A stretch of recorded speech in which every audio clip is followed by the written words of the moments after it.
In the same way that service encounters of the first kind form the basis for successful service encounters of the second kind, service encounters of the second kind can provide a foundation for you to move to service encounters of the third kind. But in a service encounter of the third kind, we ask a very different question than we've been asking in these two previous encounters. Here we're not asking something so straightforward as, well, what do you want, or how would you like it? Here we're asking a much, much more open-ended question.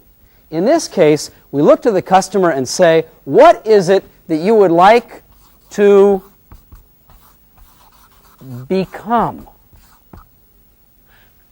Mr. or Miss Customer, what do you want to become?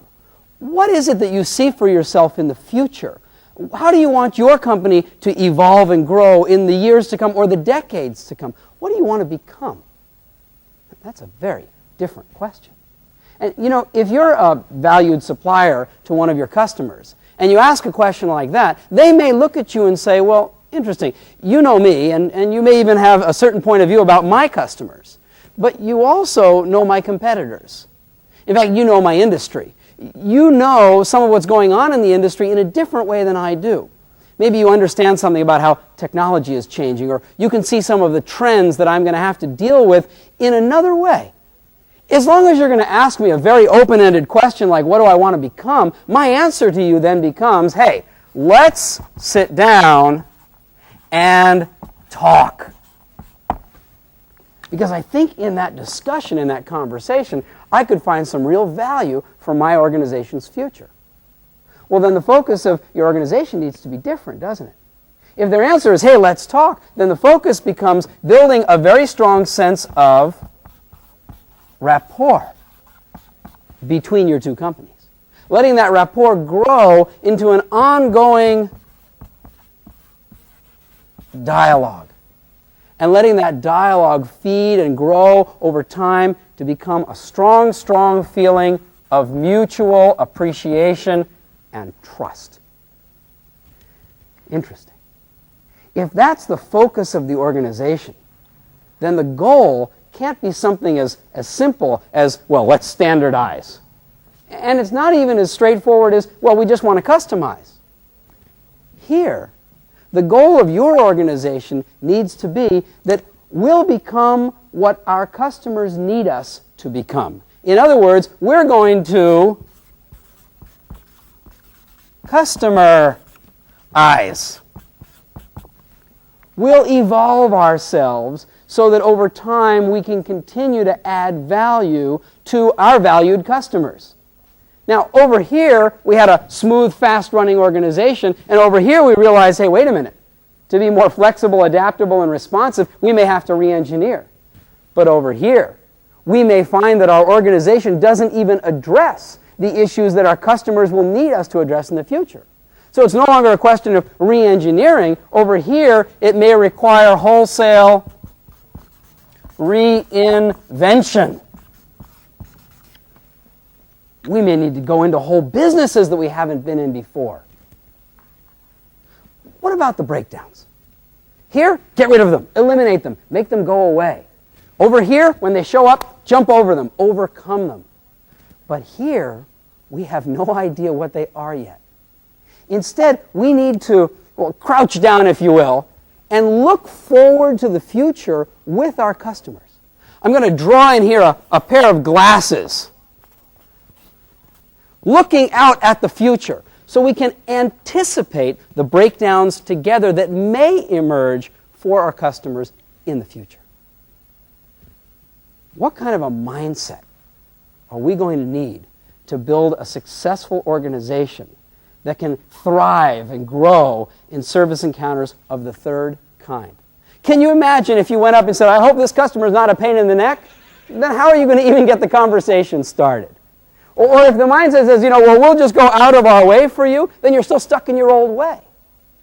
Here, the mindset can be very simply put in just a few words.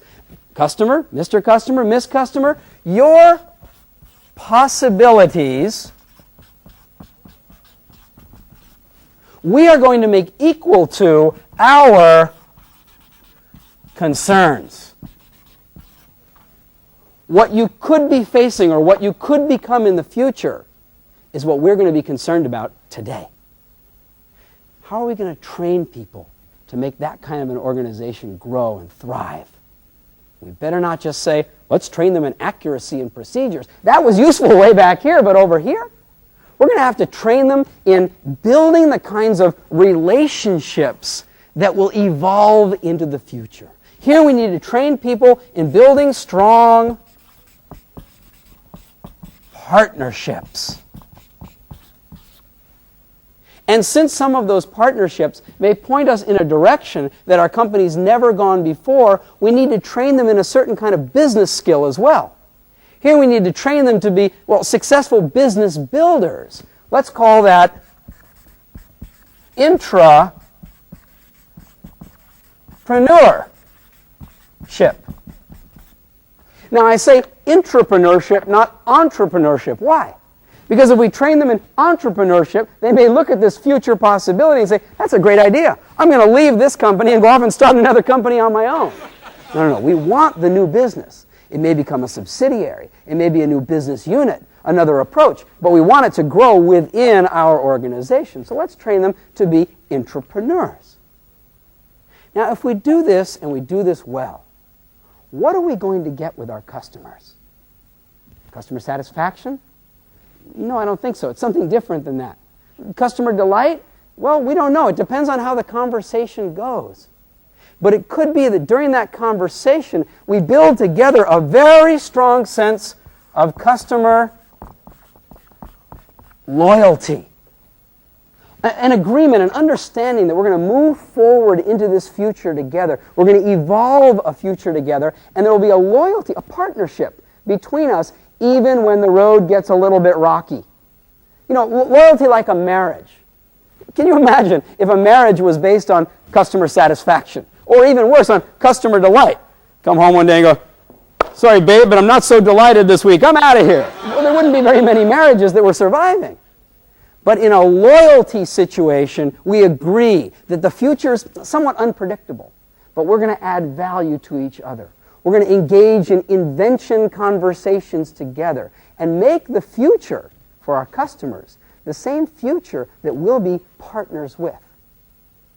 Now, here's the question for you.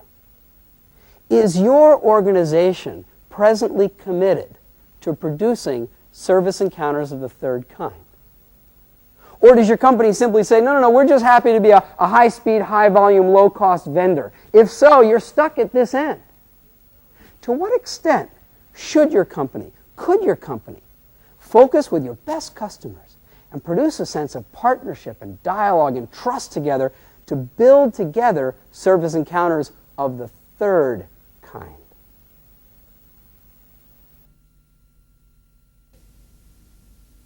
What do you think? Are you involved in this kind of future-oriented conversation with your customers as much as you should be? What about your competitors? Are they more involved in this kind of conversation than you are? And if so, what kind of consequences could that have for your organization? What else could you and your colleagues do to build strong customer loyalty so that their successful future is in your future?